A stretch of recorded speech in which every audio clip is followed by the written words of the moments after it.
I'm super excited to kick off 5 and 5 with Jason Dover. Today's topic is going to be on ECS. Hey, Jason, how are you? Pretty good. How's it going, D? Good. So we've just got 5 minutes to cover this topic, so we won't stay chit-chatting for now. And we'll jump into question number one. So can you briefly tell the group what is ECS Connection Manager? Sure. ECS Connection Manager is a specialized load balancer and application proxy that we've built and branded for selling alongside Dell EMC ECS. And having that branding, the capabilities highlighted specifically for ECS helps us ultimately to close more business with EMC. Super. It's been a great success so far, but what are the latest updates? Well, there's actually been a number of exciting technical updates recently. Just recently, we've achieved IPv6 certification, which was a very important feature for EMC. Historically, they didn't have IPv6 capabilities. Also, they sell quite a bit into the federal government, as well as into finance, where certifications like that really matter. We're also in the process right now of launching our high-speed networking series of ECS connection managers. These are systems that will include 25 gig, 40 gig, and 100 gig network interfaces. There's a number of scenarios and use cases where that type of connectivity really matters for ECS. Finally, we also have just launched some new capabilities around quality of service and rate limiting that's specifically catered for ECS. So QoS is something that's going to create added value for the Dell engineers, but why do they care? It's really about keeping errant applications from taking up all the bandwidth that's available on that storage system in the first place, as well as being able to provide prioritization for applications that are more important, right? You may have a non-critical workload that's accessing ECS, and you have other workloads that's in the critical line of sight for your production, right? You want to give priority to the applications that are more important. That particular capability is really key for them and is a big part of why the engineers care.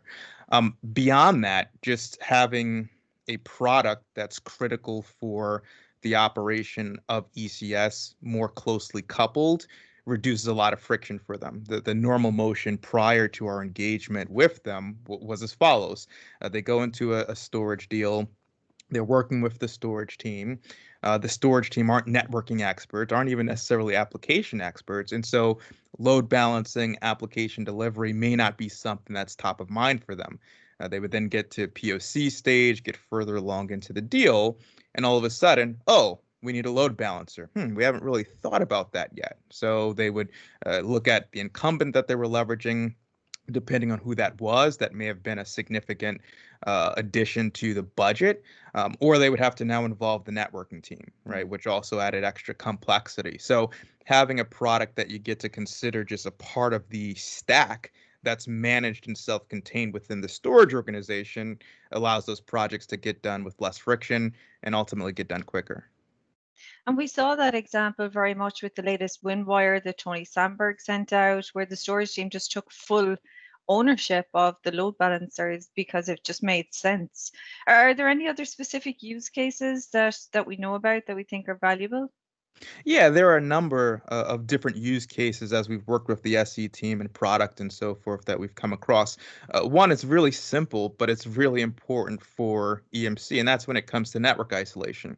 If you imagine certain financial institutions, banks, they have so-called Chinese walls, right, where you have to separate different groups from being able to communicate with each other to prevent conflicts of interest. So you may have research and sales, and they're actually deployed on separate subnets within the corporate infrastructure. Now, the challenge with that is that ECS only allows you to publish individual services onto individual networks. So ECS has a number of different services, ways that you can access the storage. One of the most common ones is S3. But from within ECS natively, you can only publish an S3 service onto one subnet. So the challenge comes to play in that scenario of how do you have these different groups who are in different parts of the infrastructure accessing the shared resources? Well, there's a number of ways you could do that that requires a lot of re-architecture and complex routing. or you can just put an ECS connection manager in place and publish the virtual services appropriately so that you can get access to that from the different parts of the infrastructure. I would say another relevant use case is the scenarios that we see ECS deployed in a lot of times does require that high-speed network connectivity. And that's where 25 gig, 40 gig, and 100 gig interfaces come into play. One of the scenarios that they focus on is for smart cities, right? So you think about depending on where in the smart city you're running some sort of service, you may need near real-time speed for analyzing data and then making some sort of decision about what's going to happen, whether that's utilities or so forth. We've similarly seen this in the entertainment industry, where they're processing, very large files, high amounts of data for creating movies or other types of media. Having high-speed network connectivity so that it doesn't take months and months to get through one of these projects is really critical. So those would be two use cases that we've seen come up recently. Super. And I know we have a lot more information, really detailed and in-depth information available. Where can everybody go to find that? Yeah, right on our website at kemp.ax/ECS Connection Manager is one primary resource. It's basically like a microsite. We're going to continue to add resources in there. It links off to a number of videos that we've put onto YouTube, as well as a number of solution briefs that detail some of those use cases that we talked about. Super. Excellent. Well, thanks, Jason. This was our first 5 minutes in 5. I think we've just cut it. Have a great day. Thanks a lot, Dee. Talk soon. Talk soon.